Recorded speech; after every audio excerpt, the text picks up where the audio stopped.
Picture this. You save up for months, book a room at one of the most famous hotels in the world, walk through those doors expecting a piece of history, and instead get hit with a hallway that smells like a wet carpet left in a storage unit since 1994. The paint is peeling, the carpet is stained, and the pool, the legendary Flamingo pool that celebrities splashed around in for decades, looks like the kind of place where dreams go to drown. This isn't some budget motel off the freeway. You paid resort fees for this. Hi, my name is Michael, and this is Old Vegas Legends. The legend that was. Let's go back, way back. Because if you want to understand how far the Flamingo has fallen, you first need to understand what it actually was. And I mean really was, not the sanitized gift shop version. The real thing.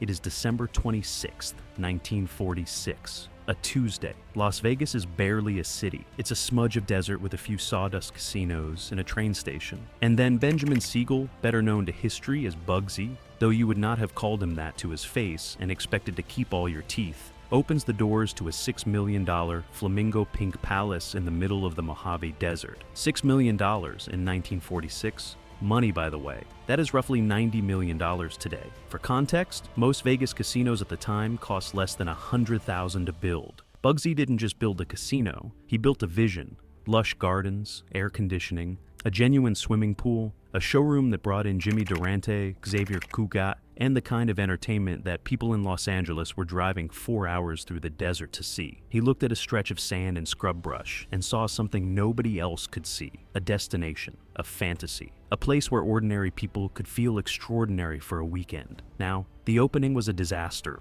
if we're being honest. Rain kept the Hollywood crowd away. The casino lost money immediately. The mob, who had financed the whole thing, was furious. And 6 months later, Bugsy Siegel was shot dead in his girlfriend's living room in Beverly Hills, which, professionally speaking, is a pretty rough performance review. But here's the thing. The Flamingo survived. It thrived. Through the 1950s and 60s, it became the jewel of the Strip. The Rat Pack performed there, Elvis played there, Liberace, who basically invented the concept of Vegas spectacle, called it home. Muhammad Ali trained in Las Vegas, and the Flamingo was part of the fabric of that era. The hotel changed hands over the decades, from the mob to legitimate corporations, each adding onto Bugsy's original vision, expanding the towers, updating the rooms, keeping that pink neon burning.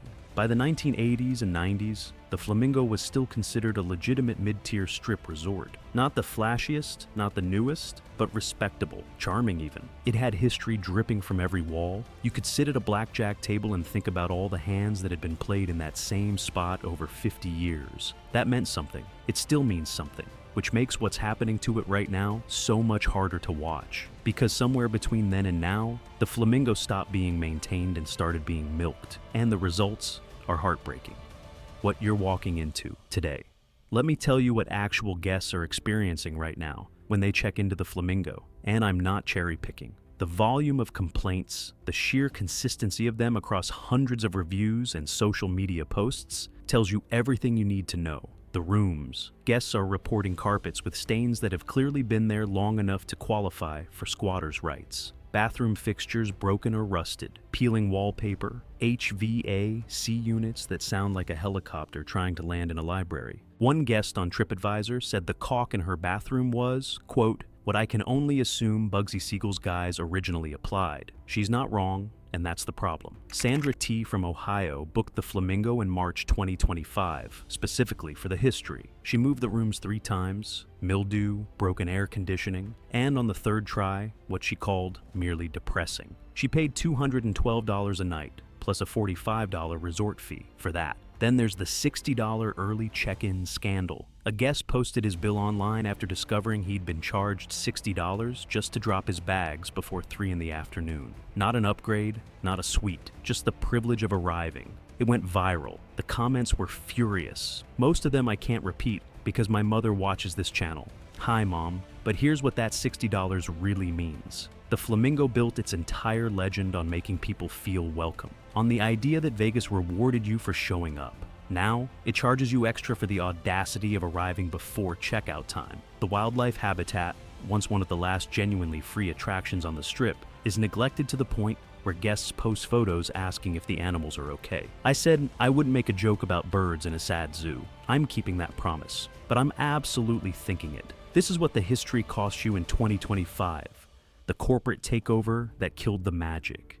Here's where we need to talk about the machine behind the curtain, because the Flamingo didn't fall apart by accident. This isn't a story of negligence born from ignorance. This is a story of deliberate, calculated, strategic neglect. And the company responsible has a name: Caesars Entertainment. Caesars Entertainment, which also owns Caesars Palace, Paris Las Vegas, Bally's, Planet Hollywood, Harrah's, and what feels like approximately half the buildings in North America, acquired the Flamingo as part of its massive portfolio consolidation. And here's the brutal reality of what happens when a legendary standalone property gets absorbed by a corporate hospitality giant. It gets ranked, it gets tiered, it gets sorted into a hierarchy, and the Flamingo, with its aging infrastructure and its budget-friendly price point, landed somewhere near the bottom of that hierarchy. Think of it like this. Imagine you own 10 restaurants. Some of them are fine dining establishments where you invest constantly in the menu, the decor, the staff. Others are the places you keep open because they generate steady cash flow. Without requiring much investment, you don't renovate those ones. You don't pour resources into them. You just keep the lights on. Keep cashing the checks, and wait to see what happens. That is the Flamingo's position inside the Caesars portfolio. It is a cash cow that Caesars has been milking since the day they acquired it, while investing those profits into properties they actually care about. Caesars Entertainment CEO Tom Reeg said it openly during a 2023 analyst call. Quote, "You're kicking out the lowest end. I see no reason that needs to stop or would stop." Now, technically he was talking about overall Las Vegas strategy, but when you look at what Caesars has done with the Flamingo specifically, that philosophy is written all over every peeling wall and stained carpet. They're not kicking out the lowest end of their customer base at the Flamingo. They're warehousing them there, while charging them resort fees for the privilege. The last significant renovation of the Flamingo's main tower rooms happened years ago. The Go rooms, which were supposed to represent a modernized Flamingo experience, were considered a reasonable refresh when they were introduced. But that was then. Time passed. The competition renovated. The Cosmopolitan opened. The Venetian upgraded. Even older properties found money for facelifts. The Flamingo got touch-up paint and new bedspreads and was told to be grateful. Meanwhile, Caesars has poured hundreds of millions into Caesars Palace, into the Link, which sits right next door to the Flamingo and is literally connected to it via a corridor. The Link got a full renovation, new restaurants, new energy. The Flamingo got a gift shop with Flamingo-themed shot glasses and the ghost of Bugsy Siegel wandering the hallways wondering what happened to his dream. Okay, I might have made that last part up, but only slightly. Industry insiders will tell you, quietly, that within Caesars there is no serious long-term investment plan for the Flamingo as it currently exists. There are rumors, and we'll get to those, but as of right now, the deliberate strategy appears to be extract revenue, minimize costs, and let the brand equity of the name do the heavy lifting. And for a while, that worked, because the Flamingo name still carries weight. People still book it. But the gap between the name and the reality is widening every single year. The price gouge, hiding behind a pink flamingo. Let's talk money, because this is where it gets genuinely infuriating. The Flamingo markets itself as a mid-tier strip resort, but when you actually break down what you're paying versus what you're getting, it's one of the worst value propositions on the entire strip. And I'm going to prove it with numbers. Standard room, midweek, 2025, $160 a night, fine. But then comes the $45 resort fee. Then the 13.38% Nevada room tax. Then parking, because free parking on the Strip is essentially a historical artifact now, adding another $10 to $22 per day. Arrive before 3 in the afternoon, and that's another $60. By the time you're actually standing in your room, your bill is running 30 to 40% higher than the rate you thought you booked. That's not a fee structure. That's a magic trick where you're the one who disappears. So, what does that $45 resort fee actually cover? Wi-Fi that should be free everywhere on Earth in 2025? Pool access we've already established is a problem. Fitness center access to a gym, guests describe as small,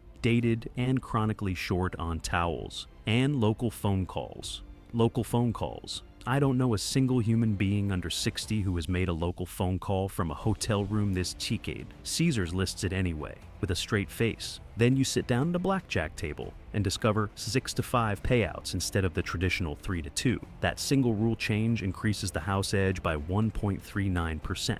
You're losing money faster than you realize in ways specifically designed, so you won't notice until you're already broke. $30 breakfasts, $25 cocktails, pool water that costs more than your dignity. The Flamingo name sells the room. The resort fee collects the tax. Caesars pockets the difference. And you go home wondering what just happened to your wallet. Now, I want to talk about the people who actually keep this place running. Because while corporate executives talk about optimizing margins and targeting the right demographic, there are real human beings showing up to work at the Flamingo every single day, and what they're experiencing tells you more about the state of this hotel than any earnings report ever could. A cocktail server who has worked on the Flamingo casino floor for 11 years, speaking anonymously because, and I quote, "I still need this job," described the change in foot traffic as dramatic and demoralizing. Quote, 2 years ago, I could count on walking out of here with decent money. Now there are nights where I'm questioning whether the gas to drive here was worth it. The floor is quieter. The players are spending less. And when they do spend, they're more frustrated than they used to be because they feel like they're not getting value. This tracks exactly with what we're seeing across the Strip. Holly Lang, a cocktail waitress at MGM Grand, told reporters the same thing. Less foot traffic, fewer tips, a floor that feels emptier than it should. One TikTok user who works as a waitress on the Strip said that last year around this same time, she walked out with $300 to $500 in tips, and now she's going home with $124. These aren't statistics. These are people's lives. At the Flamingo specifically, workers have noted the gradual reduction in staffing levels. Positions that were previously filled have gone unfilled. The ratio of guests to service staff has shifted in ways that make delivering quality service genuinely difficult. And here's the vicious cycle nobody at corporate wants to acknowledge. When service suffers, reviews get worse. When reviews get worse, fewer guests choose the property. When fewer guests come, revenue drops. When revenue drops, they cut more staff. And around it goes until you're left with a skeleton crew, trying to maintain a historic property that hasn't been properly invested in for years. One former Flamingo employee posted online that the culture inside the property has changed fundamentally. Quote, "There used to be pride in working there. You were working at the Flamingo. That meant something. Now, it just feels like a job at a hotel that nobody in charge actually cares about. The people at the top get their bonuses for cutting costs. The people on the floor lose their tips when the guests stop coming. That's the whole story right there. And the guests feel it. You cannot manufacture genuine hospitality. You cannot train someone to care when the institution they work for has made it abundantly clear that caring is not a budget priority. The warmth that used to be part of the Flamingo experience, that sense of being welcomed into something special, has been systematically optimized out of existence. The Flamingo's dirty secret, the loyalty trap. Here's something that Caesars Entertainment definitely does not want me to explain to you. So naturally, I'm going to explain it to you. Here's how it works. Caesars Rewards is one of the largest casino loyalty programs in the world. It spans dozens of properties across the country. And the way you climb the tiers, from gold to platinum to diamond plus, to the rarefied air of 7 stars, is by accumulating tier credits through gambling and spending at Caesars properties. The more you spend, the higher your tier. The higher your tier, the better your treatment at the premium properties. The Flamingo is where budget-conscious players enter that ecosystem. They book the Flamingo because it's the most affordable Caesars property on the Strip. They gamble. They accumulate tier credits. They spend money on resort fees and overpriced cocktails and casino play. And all of that activity feeds the Caesars Rewards machine, which benefits Caesars Palace, which benefits Paris Las Vegas, which benefits the premium properties where Caesars actually wants to impress people. The Flamingo is, in the bluntest possible terms, a feeder property. It is designed to harvest loyalty from budget travelers who are attracted by the historic name and the lower room rates, extract their spending across every possible category, and funnel the profits and the loyalty data upward through the corporate hierarchy. The guests at the Flamingo are not the guests Caesars is trying to impress. They are the guests Caesars is trying to graduate. Get them spending enough, the theory goes, and they'll climb the tiers and eventually become the kind of player that Caesars actually wants to invest in. The problem is that this system requires the bottom rung of the ladder to be functional enough that people don't notice they're being processed rather than welcomed. And right now, the Flamingo is failing that basic test. The rooms are bad enough and the guest experience degraded enough that people are posting their horror stories online, rather than quietly upgrading to a better Caesars property. The loyalty trap is becoming a reputational liability, and Caesars, so far, doesn't seem particularly motivated to fix it. One travel blogger who spent a week testing Caesars properties across the Strip wrote that the gap between the Flamingo experience and the Caesars Palace experience, two properties owned by the exact same company and bookable through the exact same loyalty program, was, quote, genuinely shocking. Like being told two restaurants are owned by the same chef, then discovering one of them has a Michelin star and the other one gave you food poisoning. I'm paraphrasing slightly, but only slightly. The numbers don't lie. Let's get into the data, because as much as I love a good anecdote, and I have plenty more where those came from, the numbers are where the real story lives. TripAdvisor rankings have consistently placed the Flamingo in the bottom quarter of major Strip resorts for overall guest satisfaction. Cleanliness scores are a recurring problem. Value scores, meaning whether guests feel they actually got what they paid for, are consistently low. For a hotel carrying this much history, those numbers aren't just embarrassing. They're an indictment. The broader Las Vegas picture makes it worse. June 2025 saw overall visitation drop 11.3% compared to the previous year, nearly 400,000 fewer people. Strip gaming revenue fell 3.9% in May 2025, marking 4 consecutive months of decline. Hotel occupancy across the Strip dropped from 88.5% to 85.3%. The whole market is softening, and when the tide goes out across Las Vegas, the properties already underwater are the ones that drown. The Flamingo entered this downturn carrying years of deferred maintenance, a battered reputation on every major review platform, and a position at the very bottom of the Caesars corporate hierarchy. That is the worst possible combination of circumstances for a market correction. Here's the brutal irony sitting underneath all of it. The average Las Vegas visitor spent $1,322 per trip in 2024, 53% more than 2019. But that money went to resort fees, parking, food and beverage, and retail. Spending on actual gaming decreased. Visitors are paying more than ever and gambling less than ever. The Flamingo exists to be a casino. That is its entire reason for being, and its core business is eroding in real time while the hospitality experience that might compensate for it continues to deteriorate. Strip casino net income crashed 40.4% in 2024, despite revenue increasing 6.2%. More money coming in, far less being kept. That is not a sustainable business, and the Flamingo is more exposed to that pressure than almost anyone. The numbers don't just not lie, they scream.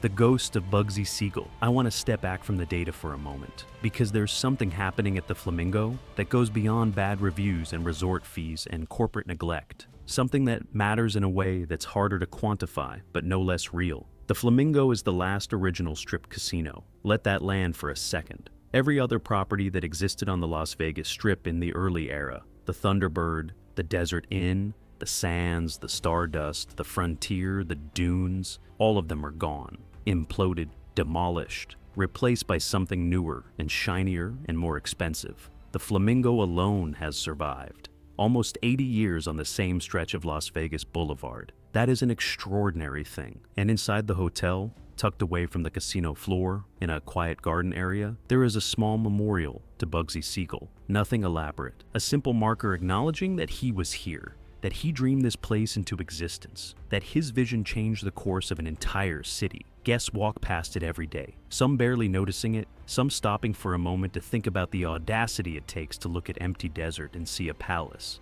That memorial means something. The Flamingo means something, not just as a piece of architecture or a line on a corporate balance sheet, but as a living connection to the history of Las Vegas. When you let the Flamingo decay, you're not just neglecting a hotel, you're letting the founding document of the Las Vegas Strip fall apart page by page while charging the people who love it a $45 resort fee to watch it happen. Remember when Vegas was about spectacle for everyone? when the mythology of this city was accessible to anybody who could afford a bus ticket and a $20 buy-in, the Flamingo was supposed to be the guardian of that tradition. The oldest name on the Strip, keeping the flame lit, honoring what this place came from. Instead, it has become a cautionary tale about what happens when history gets subordinated to quarterly earnings. One longtime Las Vegas resident, who has been visiting the Flamingo since the 1970s, put it this way in a recent online post, quote, "I took my daughter there for the first time last year because I wanted her to see where it all started. We walked through the lobby, and she looked at me and said, 'Dad, is this it?' And I didn't know what to say to her, because she was right. That's not the Flamingo I grew up with. That's just a hotel with a famous name and a lot of unpaid maintenance tickets. When a daughter looks at Vegas history and says, 'Is this it?' something has gone profoundly wrong. The ghost of Bugsy Siegel deserves better. Frankly, so do you. Is there any hope?" So here's the question everyone is asking: is the Flamingo actually fixable? Is there a version of this story where Caesars Entertainment wakes up, looks at what they have, understands its value, and makes the investment to restore it? Or are we watching the slow-motion demolition of a legend? The honest answer, and I promised you honesty on this channel, is complicated. There are rumors. There have been rumors for years. Industry insiders periodically float the idea of a significant Flamingo renovation or repositioning. Caesars has acknowledged, when pressed, that the property requires attention. At various points, there have been suggestions that the Flamingo site itself, given its prime location mid-strip, could be reimagined entirely. The land under the Flamingo is extraordinarily valuable. That is both the property's greatest asset and, potentially, its greatest threat. Because here is the scenario that nobody staying at the Flamingo wants to think about while they're lying on their sagging mattress listening to the HVAC unit impersonate a garbage truck. The most financially rational thing Caesars Entertainment could do with that mid-strip real estate might not be to renovate the Flamingo. It might be to demolish it and build something new. Something that doesn't carry 80 years of deferred maintenance and a reputation that has been battered by 1,000 bad TripAdvisor reviews. Something that could command the kind of room rates that the location actually justifies. The Mirage Volcano, which had been wowing visitors since 1989, was demolished in August 2024 to make way for Hard Rock's guitar-shaped tower. Treasure Island's pirate shows ran for 20 years before being permanently shuttered in 2013. Free spectacles that drew crowds and created atmosphere, gone because they didn't fit the new economic model. The Flamingo could very easily be next in that line of beloved Vegas institutions sacrificed on the altar of development economics. Tourism consultant Desiree Stokes Bloom has recommended a moratorium on resort fees to spur travel interest in southern Nevada.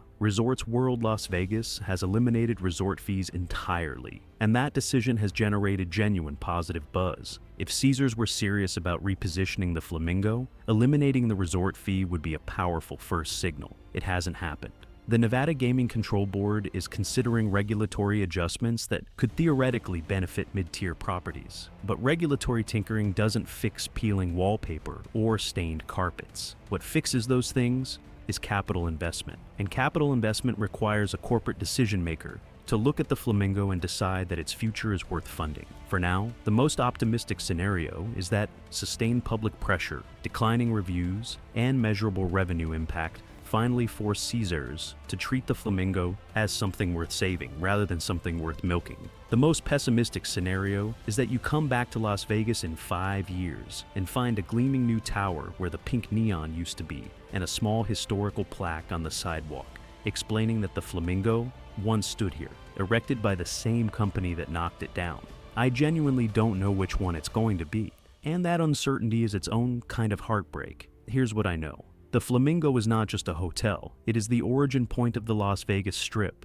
Every mega resort, every dancing fountain, every freestanding volcano that got demolished to make way for a guitar-shaped tower, every single piece of modern Las Vegas traces its DNA back to what Bugsy Siegel built on that patch of desert in 1946. You don't get the Bellagio without the Flamingo. You don't get this Mirage. You don't get any of it. The Flamingo is where the dream started. And right now, that dream is living in a room with peeling wallpaper, paying a $45 resort fee, and wondering if anyone is coming to fix the air conditioning. This channel, Old Vegas Legends, exists because these stories matter. Because the history of Las Vegas is the history of American ambition, American excess, American hospitality, and increasingly, American corporate greed. We are documenting what's being lost in real time, so that at minimum, people understand what's happening. At maximum, enough of us make enough noise that somebody in a Caesars boardroom actually listens. Now, I want to hear from you. Have you stayed at the Flamingo recently? Did you experience the magic or the disappointment or,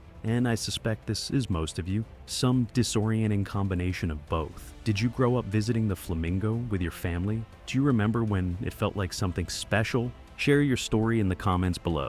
Every single one of those comments matters, because the more we document what real guests are actually experiencing, the harder it is for corporations to pretend everything is fine. And if you have a wild flamingo story, I mean really wild, the kind that involves 3 room changes and a mysterious charge on your bill, and a cocktail server who disappeared for 40 minutes and came back with the wrong drink, I especially want to hear that one. Because honestly, at this point, I could make a whole separate video just on the Flamingo charges that guests didn't understand until they got home and looked at their credit card statement. If this video opened your eyes, if it made you angry, if it made you nostalgic, if it made you want to book a trip just to see how bad it really is with your own eyes, then do me a favor, hit that like button. Subscribe to Old Vegas Legends so you don't miss what's coming next, because we are just getting started. There are more stories to tell, more legends to honor, more corporate decisions to examine under a very bright, very unflattering light. The Flamingo deserves better.